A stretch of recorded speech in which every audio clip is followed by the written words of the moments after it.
Welcome to the channel. In today's video, we are going to be replacing the left side cam chain tensioner, like the one right here. This is an upgraded cam chain tensioner purchased from the BMW guy partstore.com, and I'll link that below in the description. So we're going to be replacing the left side cam chain tensioner. I don't know if you can see it on the video, but it's located on the left side, kind of right below your front suspension lever there, like way right down in there. So kind of hard to see, but I'm going to walk you through it and it's going to be real easy. So some prerequisite steps that we're going to have to do. If you have a GS like this, you don't have to remove the gas tank, but very helpful if you do. Also, you'll have to remove one valve cover. I'm kind of in the middle of servicing this bike, so I already got both valve covers off. Super easy to get the valve cover off. I have the valve cover right here. It's just those 4 6mm bolts, and kind of pops right off. So got the valve cover off, and the next thing we're gonna do is remove the throttle body by loosening these 2 hose clamps and this hose clamp right here. We'll kind of tuck the throttle body up out of the way. We can take our fuel rail and injector out, so we can really just kind of put the throttle body way out of the way, not harm our fuel rail here, and then we'll gain access to that cam chain tensioner. So first thing we're going to want to do is rotate the engine so that the left side cylinder, the one with the cam chain tensioner you're replacing, is at top dead center. In order to get your engine at top dead center, what you can do is pull out both spark plugs. So the spark plug is not in there. We'll put the bike up into top gear, so whatever gear that is with you, if you have a 5-speed or a 6-speed, and then we can like rock our tire like that, and that will move our engine. You can see the valve spring and the cam chain turning down there. So by rotating your tire, we're cranking over the engine. So we're gonna kind of we can put a zip tie down the spark plug hole, crank the engine over with the tire, and that'll kind of move the zip tie out, or you can use whatever you want, I guess, some long object, and you'll feel the piston. I'll walk you through it, but we're going to want to get this side top dead center. So what I'm using is just a really long skinny screwdriver, and I can feel the piston there.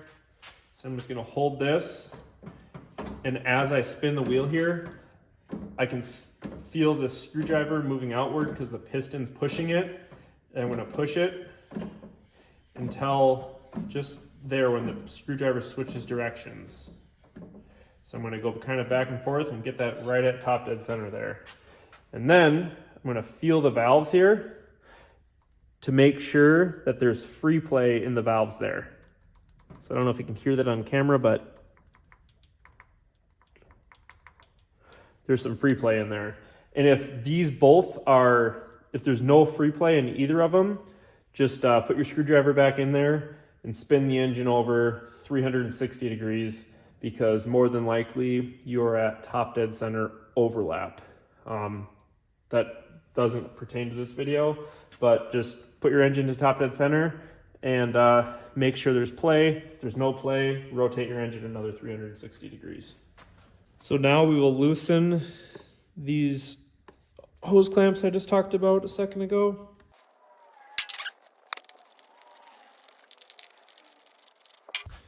We can then unplug our injector here, and with a 4mm Allen wrench, loosen up our fuel rail and kind of pull our whole injector assembly out there.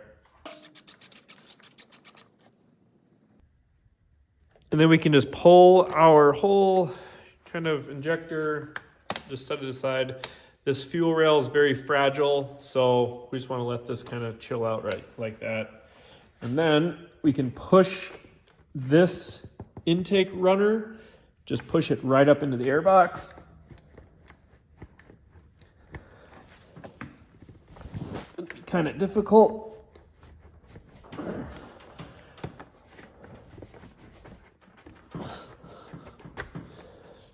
So push that up just like that. Unplug our throttle potentiometer.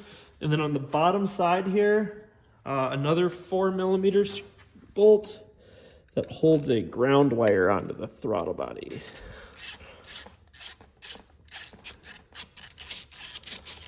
So you can see that, there's a ground wire, just a little ground strap like that. We'll just zip this one right back on. And the fuel, or the throttle cable here is still connected, but I'm just gonna set my throttle body kind of up out of the way, leave my injector kind of just over here, and if you look closely, boom, you can see the cam chain tensioner right there. So with a 17mm wrench, we'll go ahead and loosen up our tensioner that's right there.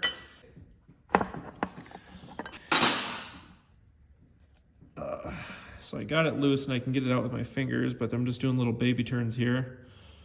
So the reason why the left one goes bad is because the left one is on the top of the cylinder, where on the right side, this tensioner here is on the bottom side of the cylinder.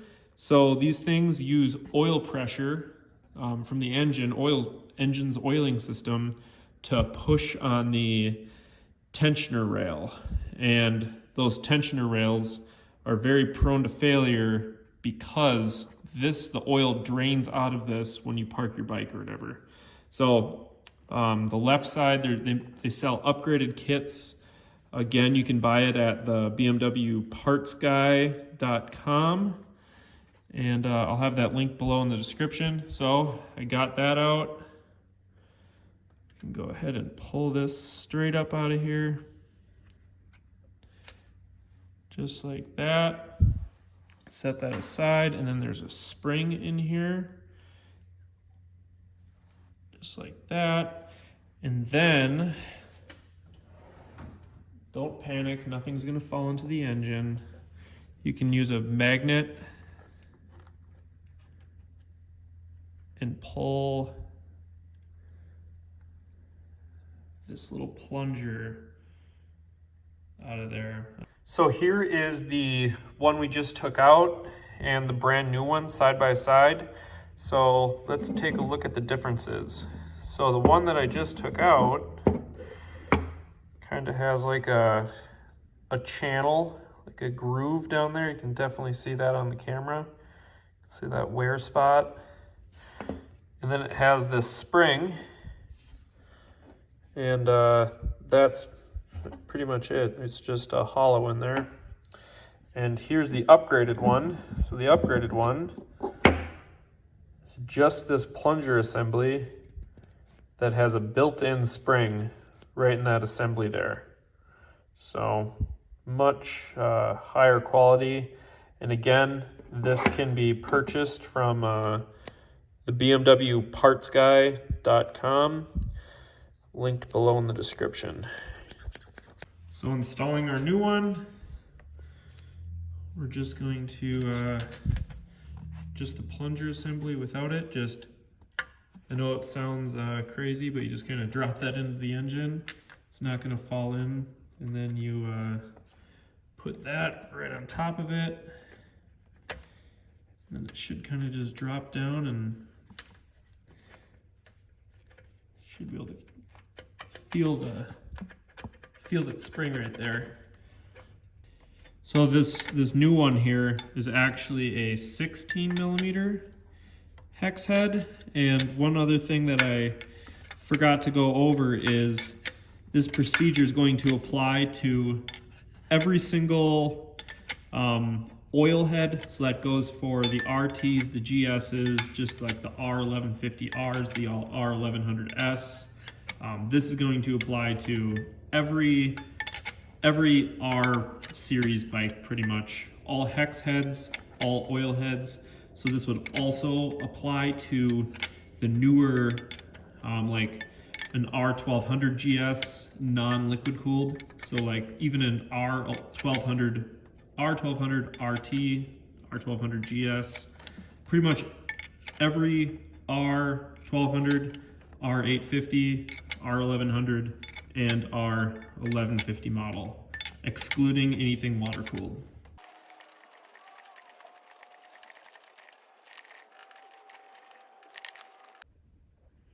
So now that we have our brand new upgraded left side cam chain tensioner installed, we can go around to the right side, and like I was talking about, the right side is located right there. Right there. So the same cam chain tensioner, the same one will apply to both left and right side. So if you wanted to do both, you just have to buy 2 of them. This side is not problematic. The OEM one is just fine. And today we are just replacing the left side. We can then reinstall our left side, I'll say the fuel preparation valve.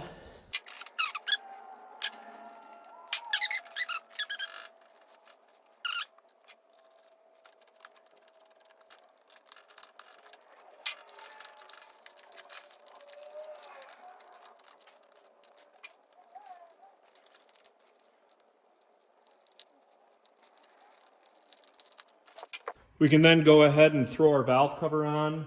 After that, put your gas tank and all your fairings back on, depending on what model bike you're doing this on. Thank you very much for watching this video. If you haven't already, please subscribe. And if you have any questions, I offer a service where if you join my channel and you have any sort of questions or, whatever comments, concerns, you have a question on your bike, you're stranded on the side of the road, I offer a $5 subscription, which kind of really helps me out. And yeah, for $5 a month, you kind of get like a mechanic in your back pocket, we'll call it. So if you're on a trip and you're stranded and something that I can maybe help you with over the phone, check it out. That's also linked below in the description. Thank you very much and have a safe ride.